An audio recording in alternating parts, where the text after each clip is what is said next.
Have you ever heard of a mission so audacious, so seemingly impossible, that it changed the entire course of a war? Just months after the devastating attack on Pearl Harbor, America was reeling. Morale was at an all-time low. The Japanese Empire seemed invincible, sweeping across the Pacific. The American public needed a sign, any sign, that they weren't defeated, that they could fight back. And that's when one of the most daring plans in military history was born. A plan to do the unthinkable. Bomb Tokyo. But how? Japan was thousands of miles away, well beyond the range of any American land-based bombers. The U.S. Navy's aircraft carriers couldn't get close enough to launch their smaller planes without risking annihilation by the Imperial Japanese Navy. The problem seemed unsolvable, but in the darkest hours, true innovation shines. The idea was radical. What if we could launch long-range medium bombers, the kind that normally need thousands of feet of runway from the deck of an aircraft carrier? This had never been done before. The plane chosen for the job was the B-25 Mitchell bomber. It was a beast, far too large and heavy for a conventional carrier takeoff. But Lieutenant Colonel James "Jimmy" Doolittle, a legendary aviator and aeronautical engineer, believed it could be done. He was tasked with leading this top-secret mission. The plan was as simple as it was dangerous. Sail a carrier group deep into enemy waters, launch DC-6 bites, 25s bomb military, and industrial targets in Tokyo and other Japanese cities. And then, since they could on land, back on the carrier, fly on 2 friendly airfields in China. The risks were astronomical. The crews, all volunteers, knew it was likely a one-way trip. They had to strip their bombers of everything non-essential to save weight and cram in every last drop of fuel. Even their tail guns were replaced with black-painted broomsticks to fool enemy fighters from a distance. They trained relentlessly, learning to coax their heavy planes into the air from a runway painted on the ground, measuring just 500 feet the length of a carrier deck. On April 1st, 1942, the aircraft carrier USS Hornet, with the SEC's B-25s lashed to its flight deck, slipped out of San Francisco Bay under a veil of secrecy. It rendezvoused with the USS Enterprise and its escort fleet, forming Task Force 16, and steamed west into the vast, hostile Pacific. The men on board knew their target. Every day they spent at sea brought them closer to Japan, and closer to a moment that would either be a spectacular success or a tragic failure.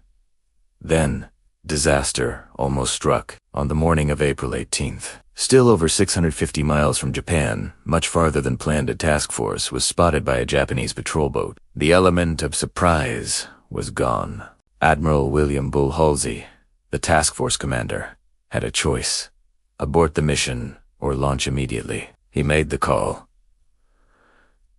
Launch planes to Colonel Doolittle and his gallant command. Good luck, and God bless you. The weather was terrible. The sea was rough, with waves crashing over the Hornet's bow. One by one, Jimmy Doolittle and his men had to wrestle their lumbering B-25s into the stormy sky, off a pitching deck with hundreds of miles of extra ocean to cross. Doolittle himself went first. He revved his engines, the plane straining against its brakes. He released, and the bomber roared down the short deck. For a heart-stopping moment, it dipped towards the waves. Then, miraculously, it climbed. He was airborne.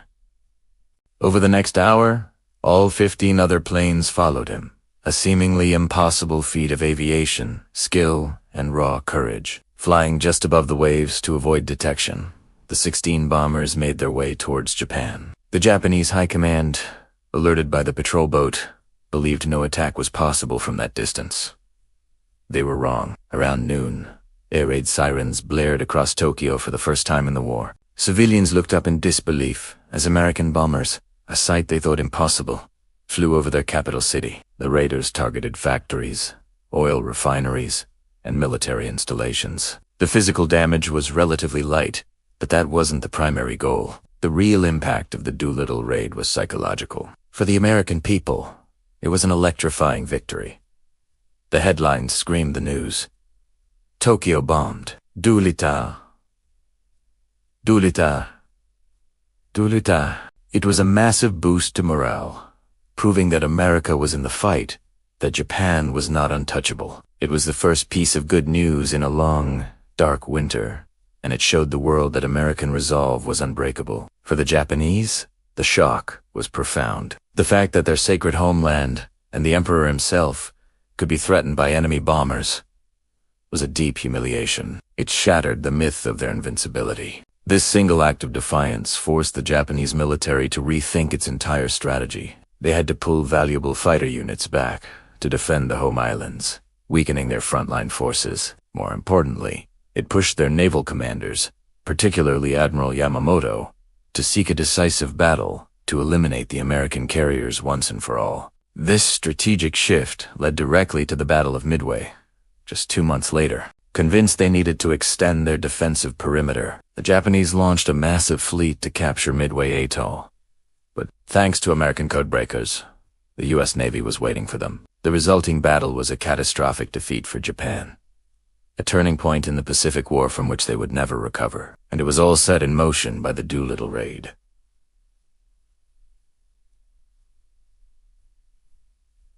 The 16 bombers that shocked an empire had changed the course of history. As for Doolittle's raiders, their ordeal was far from over. After dropping their bombs, they flew on towards China, their fuel running desperately low. None of the planes made it to their designated airfields.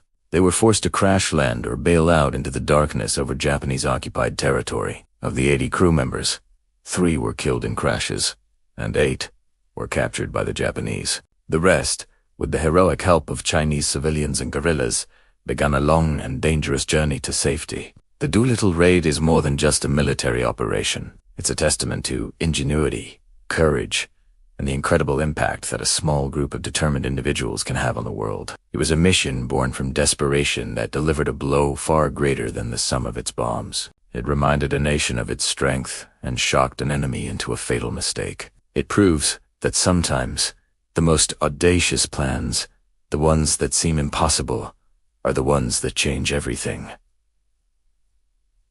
Thank you so much for watching. If you found this story of incredible bravery as fascinating as I do, please hit that like button and subscribe for more amazing stories from history. We'll see you in the next one.